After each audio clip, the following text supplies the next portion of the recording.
नमस्कार। आज मैं राजस्थानी चित्रकला की उपशैली जयपुर चित्र शैली के बारे में पढ़ाने जा रही हूँ। इससे पूर्व मैं आपको मेवाड़ चित्र शैली व किशनगढ़ चित्र शैली के बारे में समझा चुकी हूँ। जयपुर राज्य राजस्थान के प्रमुख राज्यों में से एक रहा है। जयपुर का गुलाबी नगर देश विदेश में अपनी गुलाबी नगर योजना, स्थापत्य सौंदर्य व चित्रकला के लिए तो प्रसिद्ध है ही, साथ में बंदेज की साड़ियाँ, सांगानेरी प्रिंट्स, बगरू प्रिंट्स, लाख आदि अनेक हस्तशिल्प के कारण भी यह नगर विश्व में प्रसिद्ध रहा है। यहाँ के राजा वैष्णव वृत्ति और साहित्य और सौंदर्य के प्रति लगाव ने यहाँ हर प्रकार की कला का विकास जयपुर राज्य में हुआ। जयपुर नगर बसने से पूर्व यहाँ के जो शासक थे वह यहाँ से कुछ किलोमीटर दूर आमेर में निवास करते थे।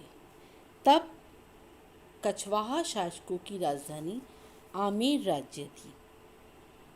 यह जो राज्य था यह ढूंढाड़ क्षेत्र कहलाता था, तो इसीलिए यहाँ पर जो पल्लवित चित्रकला थी वो ढूंढाड़ चित्र शैली के नाम से प्रसिद्ध थी। चूँकि यहाँ के जो राजा थे वो कछवाहा वंश के थे, अतः इस शैली को कछवाहा चित्र शैली या आमेर चित्र शैली भी कहा जाता है। यहाँ लघु चित्रों के साथ साथ भित्ति चित्रों का प्रमुखता से विकास हुआ। इस समय मानसिंह वाले राजप्रासाद में, आमेर महल में, बैराट की छत्रियों में, भारमल की छत्रियों में हमें बहुत सारे स्थानों पर भित्ति चित्र देखने को मिलते हैं।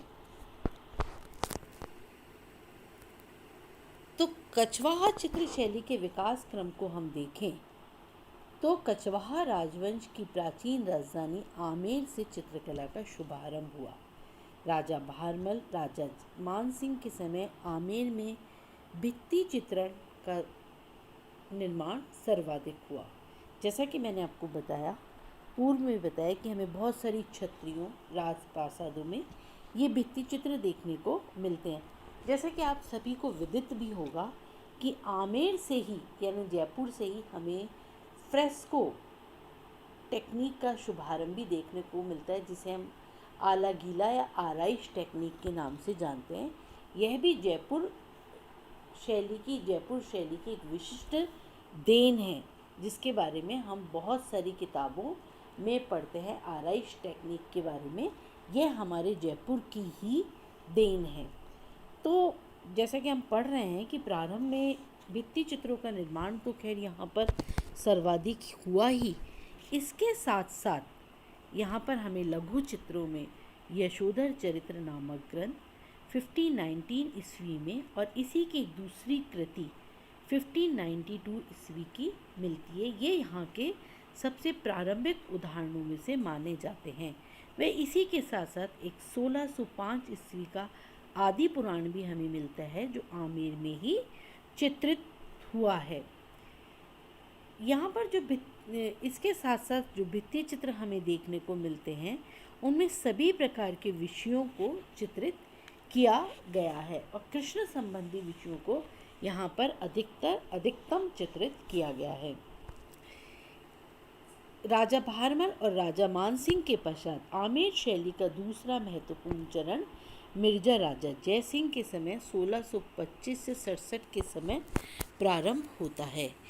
इस समय के चित्रों में जो आमेर लोक शैली थी उसमें हमें मुगलिया प्रभाव देखने को मिलता है, क्योंकि कछवाहा जो शासक थे उनका मुगलों से घनिष्ठ संबंध रहे हैं, वैवाहिक संबंध रहे हैं, तो वहाँ का प्रभाव, वहाँ की कला का प्रभाव यहाँ की कला पर होना स्वाभाविक था।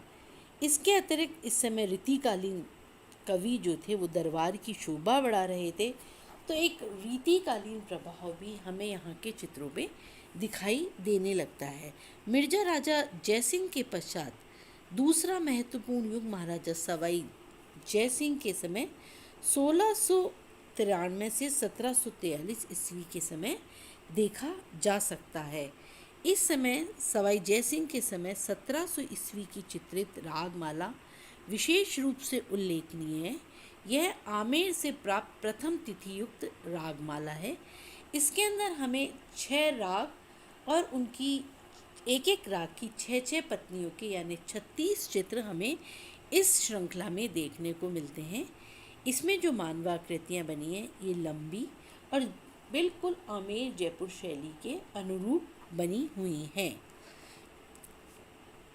सवाई जयसिंह के समय एक महत्वपूर्ण युग का भी प्रारंभ होता है, क्योंकि सवाई जयसिंह ने 1727 ईस्वी में जयपुर नगर बसाया। अब जो चित्र सृजन का केंद्र आमेर से जयपुर आ गया, क्योंकि उन्होंने अपनी जो राजधानी थी वो जयपुर स्थानांतरित कर दी।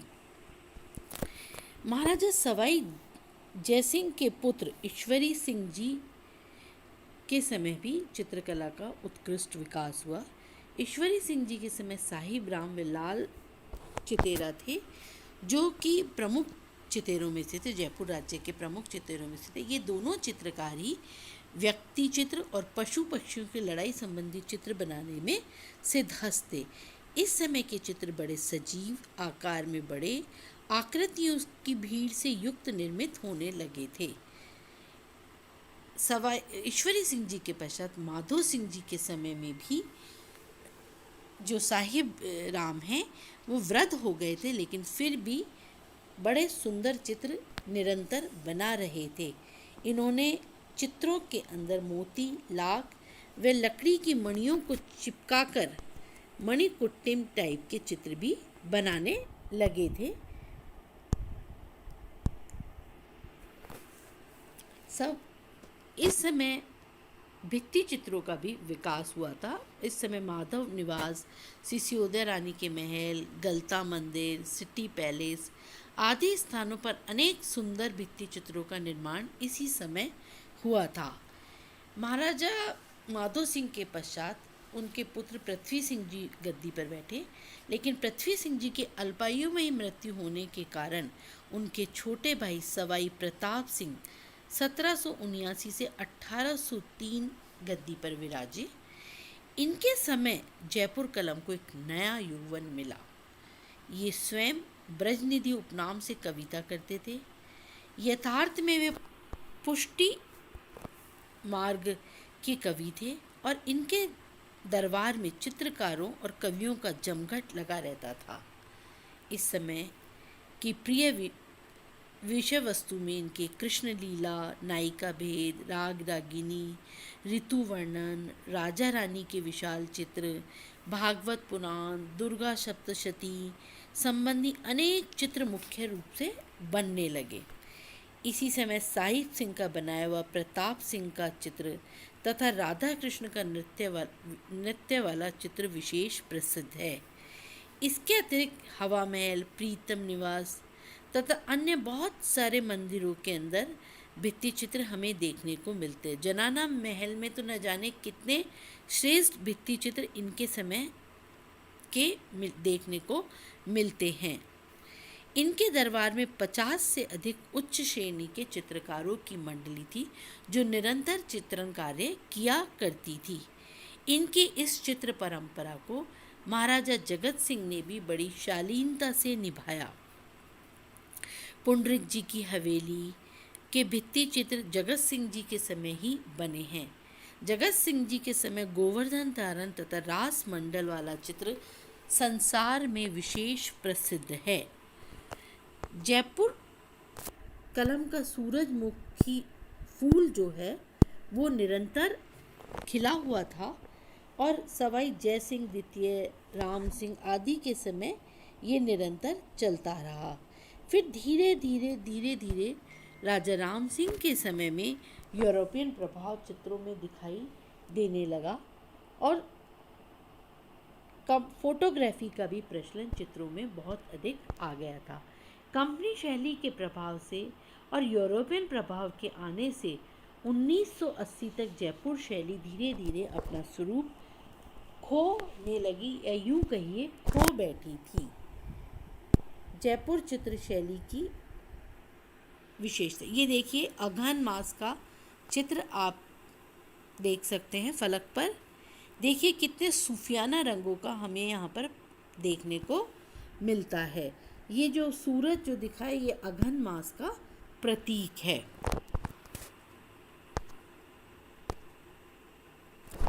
जयपुर चित्र शैली की विशेषताएं। पुरुष एवं स्त्री आकृतियों की वेशभूषा। अगर हम जयपुर शैली के चित्रों की पुरुषाकृतियों को देखें तो पुरुषाकृतियां पगड़ी, घेरदार चुन्नटी जामा, कमर पर पटका इनका मुख्य परिधान था। वस्त्र पर अनेक बूटियों की छपाई हमें यहाँ पर देखने को मिलती है। जो पुरुषाकृतियों के जामे थे वे प्राय सफ़ेद रंग के ही होते थे। उनकी उठी हुई नोकदार जूतियों के साथ जामे के नीचे ढीली मोहरी के पजामे प्राय इन चित्रों में देखने को मिलते हैं। पगड़ियाँ, मोतियाँ, कलगी व तुर्रों से सजी हुई थी।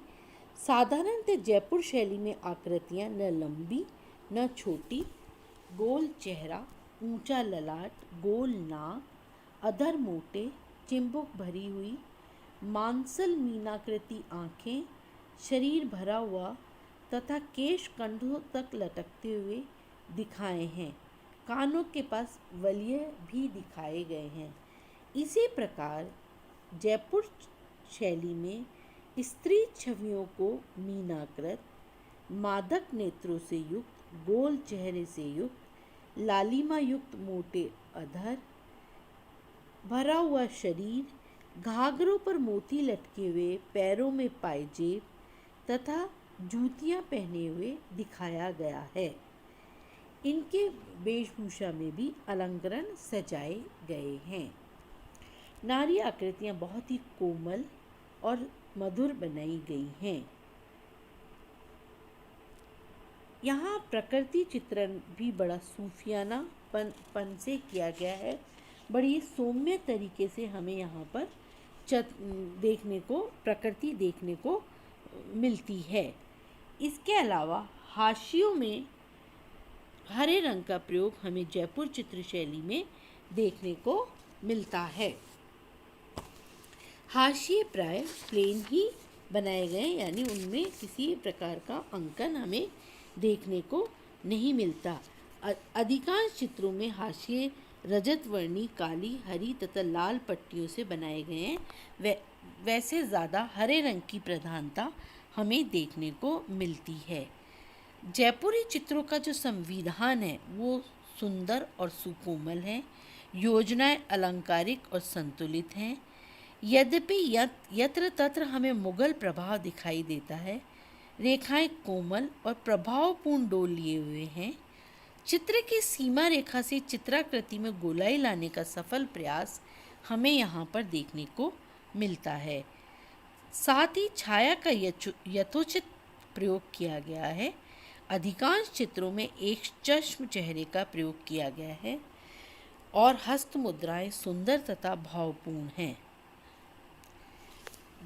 विषय वस्तु के अंदर हमें ज़्यादातर पौराणिक आख्यान, कृष्ण लीलाएं, बारहमासा, बिहारी सत्सई और राग रागिनी, नृत्य गान, राज दरबार, पशुओं की लड़ाई आदि चित्र ही हमें यहाँ पर बहुतायत में ही देखने को मिलते हैं।